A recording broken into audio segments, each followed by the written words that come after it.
Adakah Anda bermimpi tentang Yesus, Anak Allah?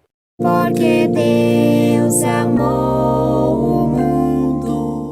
Salam dari Brazil. Kami orang Kristen, tidak makan daging babi, tidak minum alkohol, patuh pada hukum pencipta dalam kehidupan kami. Tuhan adalah satu, baginya segala hormat dan kemuliaan. Kami adalah ribuan jutaan orang Kristiani di seluruh dunia.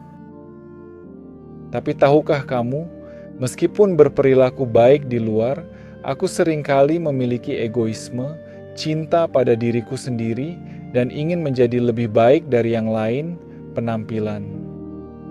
Saya sedang sawara-sena kemerloba seorang penyelamat. Ini seperti sebuah pasu yang mungkin kelihatan cantik di luar, tetapi sukar untuk dibersihkan di dalam. Saya membutuhkan seorang penyelamat, Tuhan yang lebih hadir, dengan siapa saya dapat memiliki hubungan, cinta. Apakah Anda juga sering merasa begitu? Jangan khawatir, karena Allah telah mengasihi dunia ini dengan memberikan anaknya yang tunggal sebagai anugerahnya kepada kita semua. Tetapi bukan dalam konteks biologi, karena Tuhan tak punya istri. Ini adalah cara untuk mengatakan bahwa Allah memberikan anak tunggalnya supaya setiap orang yang percaya padanya tidak binasa, tapi memperoleh hidup yang kekal. Takutlah kepada Allah dan berikanlah kemuliaan kepadanya, karena saat penghakimannya telah tiba. Porque Deus amou o mundo de tal maneira que deu seu Filho unigênito, para que todo aquele que nele crer não pereça, mas tenha a vida eterna, mas tenha a vida eterna. Hanya ada satu Tuhan, Tuhan pencipta, dan firman pada awalnya adalah firman yang satu dan tak tergantikan. Dan kata itu adalah Tuhan, firman itu adalah Allah, dia awalnya bersama Allah, kehadirannya adalah sejak awal. Semua ciptaan berasal darinya, tidak ada yang ada tanpa dia, dia adalah pencipta segala sesuatu. Takutlah kepada Tuhan ini, berilah kemuliaannya saat penghakiman tiba. Sudah tiba masa penghakiman saudara-saudari, bermula dengan yang telah mati, kemudian berpindah kepada yang masih hidup. Kata-kata Tuhan mengatakan, orang hidup tahu bahwa mereka akan mati, tetapi orang mati tidak tahu apa-apa. Dalam kematian, tidak ada pengetahuan yang kita miliki. Pengkhotbah 9. Sudah tiba masa penghakiman Anda, nama kami boleh berlalu pada bila-bila masa sekarang. Bagaimana keadaan jiwa kamu? Bagaimana keadaan hati kamu? Kita selalu membutuhkan air penapis, pengganti yang dapat mewakili kita dengan baik dan memenuhi kebutuhan kita. Senang punya pengganti ini.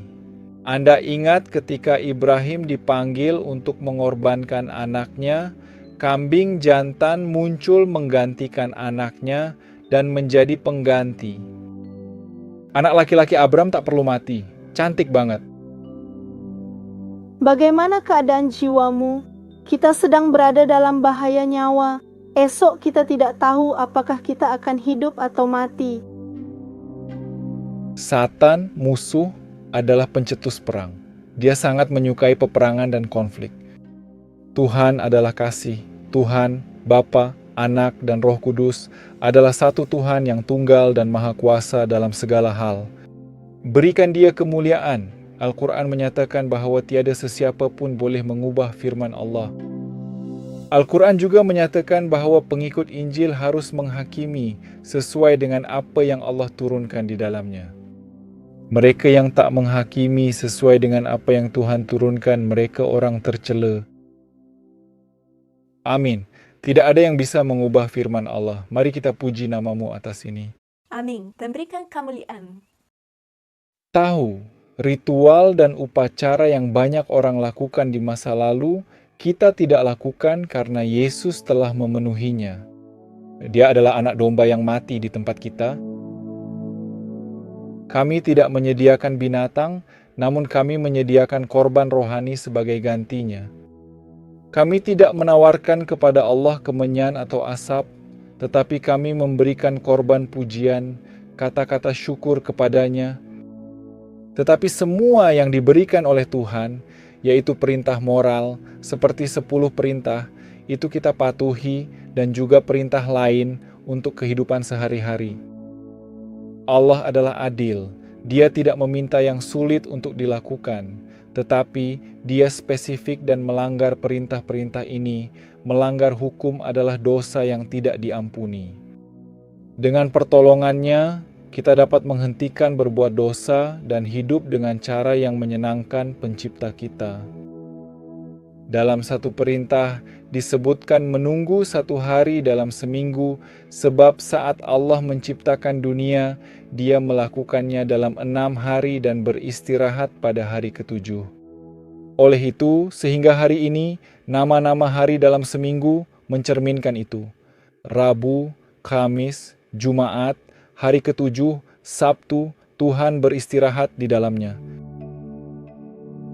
Tetapi Tuhan tidak pernah lelah. Ini hanya sebuah ungkapan. Dia memberi contoh, sama seperti ayah saya juga meminta saya lakukan untuk memberi contoh kepada saya. Oleh itu kami berehat 1 hari dalam seminggu kerana Tuhan memerintahkannya sejak penciptaan. Dia memberi kami contoh. Bukan hanya untuk orang Yahudi, tetapi untuk seluruh keluarga manusia. Tetapi sekali lagi, saya menyimpan sehari di luar tidak mencukupi. Ya, jika saya mempunyai pemikiran buruk dalam hati saya dan tidak beristirahat dalam hati, saya memerlukan air, sumber air untuk membersihkan diri saya. Dan Dialah sumber yang bersih dan suci, yang membersihkan dosa-dosa yang telah aku lakukan. Ya, jadi karena jika kamu mempercayainya, maka jika kamu mempercayainya, kamu dapat dibaptis, direndam dalam air sebagai simbol, dan tanda itu sekarang sekali untuk selamanya. Seluruh bagian tubuh Anda akan merendam dalam air sebelum akhirnya diangkat kembali. Banyak orang Kristen hanya meneteskan sedikit air di dahi, tetapi tidak. Alkitab mengatakan bahwa kita harus direndam di bawah air. Dan Anda akan dibebaskan dari ketakutan dan kecemasan Anda, apakah saya selamat atau tidak. Anda akan yakin dengan keselamatan dan hidup akan berubah menjadi sesuatu yang baru. Yesus berkata, "Aku adalah jalan, kebenaran, dan hidup. Amin. Tidak ada yang datang kepada Bapa kecuali melalui aku. Dia adalah jalan yang mengarah kepada keselamatan." Yesus lebih dari nabi, anak Allah, dilahirkan dari perawan, suatu misteri. Firman Allah mengatakan kita percaya Dia dilahirkan dari perawan, hidup sempurna, seperti domba sempurna, tanpa cela, dikorbankan, mati. Dan Ia dinaikkan ke langit dan sekarang berada di sana di langit. Segera akan kembali ke langit dengan kuasa dan kemuliaan yang besar, dan setiap mata akan melihatnya. Cari informasi tentang orang Islam yang menerima Yesus. Sebagai contoh, ada video di YouTube dalam bahasa Inggris yang dapat Anda tambahkan teks terjemahannya ke bahasa Anda. Allah mendengar doa-doa Anda ketika Anda berdoa dengan tulus hati. Oleh itu, tanyakan kepada Allah, Tuhan Pencipta yang Maha Tinggi, apakah benar Engkau memiliki seorang anak? Adakah ini benar seperti yang mereka katakan tentang Bible ini, Bible yang dikatakan itu? Mungkin berikan saya impian untuk melihat siapa Yesus, saya ingin mengenalinya. Jangan menolak impian ini. Sampaikan bahwa Yesus adalah anak Allah, juru selamatmu. Saya mengajakmu untuk berdoa bersama-sama. Mari berlutut dan kamu dapat mengulangi ayat-ayat setelah aku selesai berdoa. Saya akan berdoa berulang-ulang dan dapat mengulang apa yang saya katakan jika Anda menginginkannya sepenuhnya. Ya Allah, Tuhan Pencipta, kami ingin memohon maaf atas semua kesalahan dan dosa yang telah kami lakukan. Mohon ampun atas segala kesalahan dan dosa kami. Tolong beritahu kami. Kami ingin mengenal Anda dengan lebih baik. Adakah kamu mempunyai anak? Dan kami ingin mengetahui kebenaran. Beritahu kami, peluk kami dengan penuh kasih. Tunjukkan kepada kami kebenaran dalam nama Yesus. Amin. Terima kasih. Amin. Di dalam video seterusnya, kita akan melihat sambungan. Bagaimana perkembangan kebenaran ini berlanjut. Semoga Allah memberkati kamu.